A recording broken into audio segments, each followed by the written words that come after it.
એમ તમારે સંસારમાં જીવવા માટે, સંસારનું સુખ લેવા માટે તમે ભગવાનનો ને ગુરુનો ઉપયોગ કરો છે. ભાપ પાવડાની જેમ નહીં, ગુરુનો ઉપયોગ નથી કરવાનો.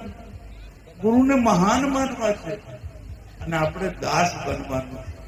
ગુરુને માલિક બનાવવાના અને આપણે એમના ચરણોના દાસ. હું સત્યને પામવાની આજે સત્સંગ કરું છું.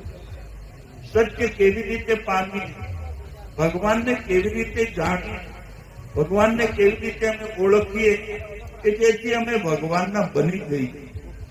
પરમાત્મા હરિ અને હમણાં તમારા એક એકના હૃદયમાં મારો રામ રમી રહ્યો છે, પણ એ અંદર વાળાની તરફ આપણી નજર છે. કેમ કે દ્રષ્ટિ અમને મળી નથી, તો સદગુરુ તમને અંતર દ્રષ્ટિ આપે.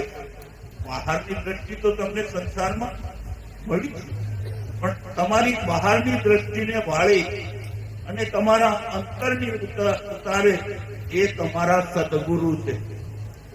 બાવાઓ ઘણા છે, સાધુઓ ઘણા છે, પણ એમને એની જાતે તમને શું જણાવશે? જયારે સદગુરુની પાસે કલ્પ વૃક્ષના નીચે કરી જઈને જેવી ઈચ્છા કરે એવું તરત જ એને સુખ મળે. તો કલ્પવૃક્ષની પાસે એવું ન માંગો કે આજ મળે અને કાલે છૂટી જાય. માટે મીરાએ માંગ્યું હતું, હે કનૈયા, હું એવા વરને શું વરું જે આજ જન્મે